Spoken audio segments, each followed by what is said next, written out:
3A, we're going to look at descriptive statistics, and a lot of these things will be stuff that you have seen before. So we're going to look at ways to measure center or the middle of a data set, and then ways to measure the spread of a data set.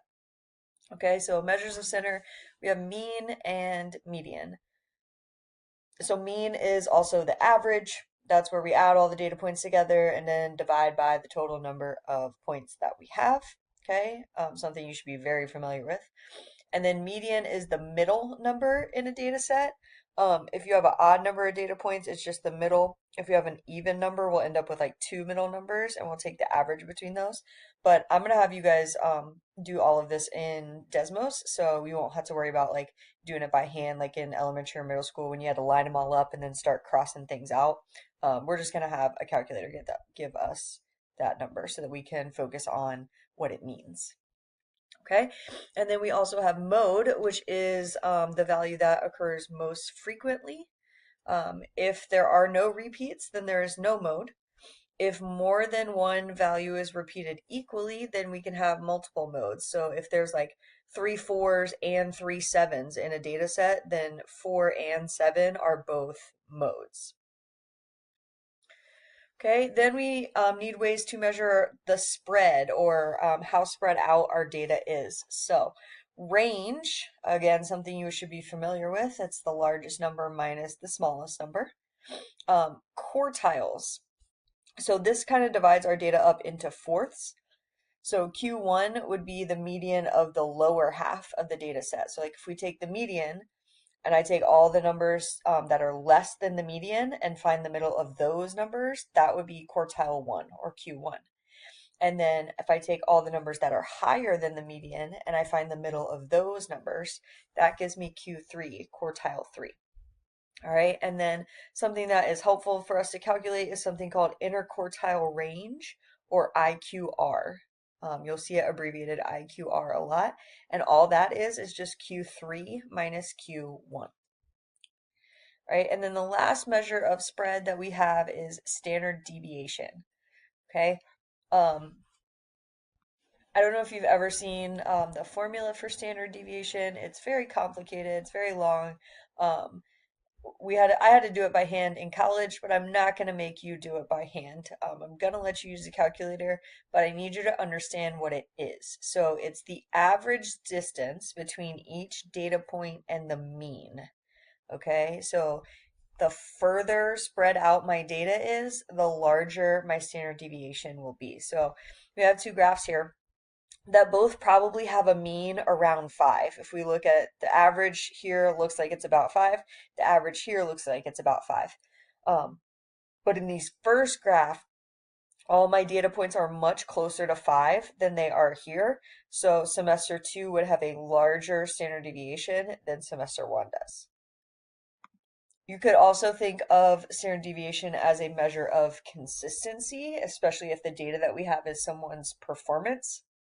So think about if you play fantasy football, okay? Would you rather have a quarterback that will give you 2 or 3 touchdowns consistently every week?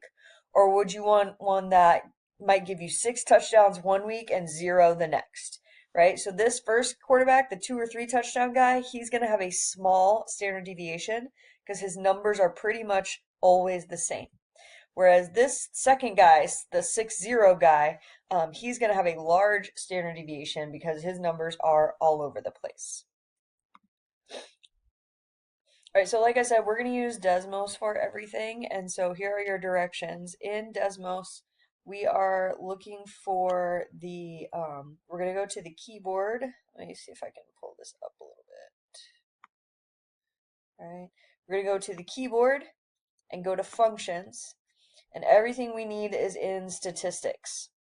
The 3 that we're going to use, mean, standard deviation, and stats. I know it says medium and quartiles here. Those are the stats I'll show you will give you everything you need. That way you don't have to type it multiple times. Okay, so if we wanted, let's use this data right here and find all of these things. So to get the mean, we can type the data or we can copy and paste. That's why another reason why Desmos is great. So I'm going to choose mean. It's going to give me a set of parentheses. If I were typing data in there, I would have to put a comma between each number. Um, or here I can just copy and paste. So the mean, the average here is going to be 84.33. Okay. If I want the standard deviation, again, I'm going to go to functions and statistics, and I want this one, STDEV. This has to do with whether the data comes from a sample or a population. So for our class this year, we're just going to assume sample and use this one, okay? And again, I'm going to paste that data in there, and there's my standard deviation, 7.61. All right, and then again, I'm going to go to functions, and I'm going to hit stats. And this one is tricky. Once you paste the data, it like doesn't do anything. For whatever reason, they want a bracket in here. So after the parenthesis, you're also going to put a bracket. And that's the key that's right next to P on your keyboard. And then once you do that, it's really nice because it gives you the min and max. So if you want the range, it would just be 95 minus 73. It gives you Q1 and Q3. So if we wanted IQR, I would do 90.5 minus 76.5, and I can just do it right here, right down here. That way I don't have to like memorize these numbers or get my handheld calculator out. And then there's our median as well. So the only thing that we haven't found here would be mode. And for mode, I'm just looking, is there any number that repeats? And I don't see any repeating numbers here, so our mode would be none. There's no mode for this data set. All right, and then the last thing that we're going to talk about is outliers. These are data points that are far away from the rest of the values. They don't really fit with the rest of our data. But instead of just kind of eyeballing and saying, yeah, I think that one's too far away, we have a mathematical process for how we're going to find outliers. So it is called the 1.5 times IQR rule. And how it works is we find the IQR, okay, and then we're going to do two little calculations here. We're going to do Q1 minus 1.5 times our IQR, and then we're going to do Q3 plus 1.5 times our IQR, and that's going to give us cutoffs for whether or not something should be considered an outlier. So if we use our data from before, okay, we need the IQR.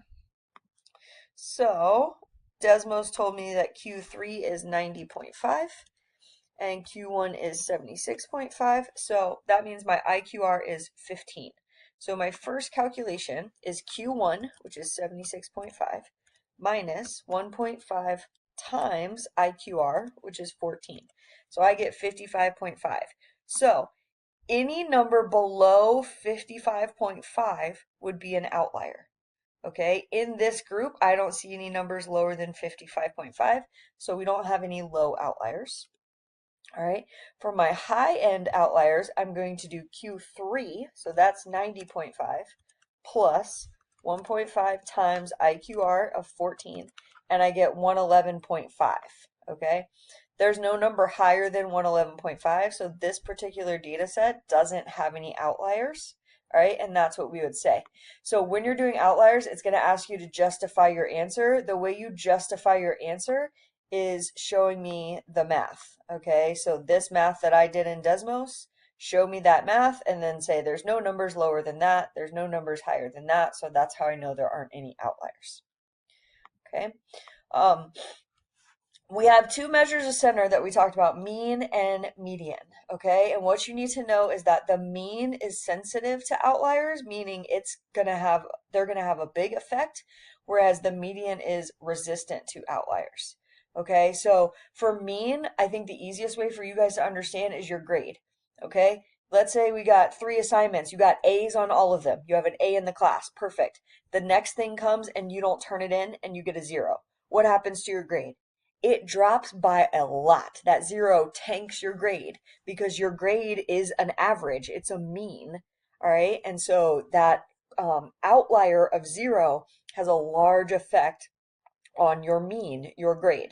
Okay, whereas the median is just the middle number.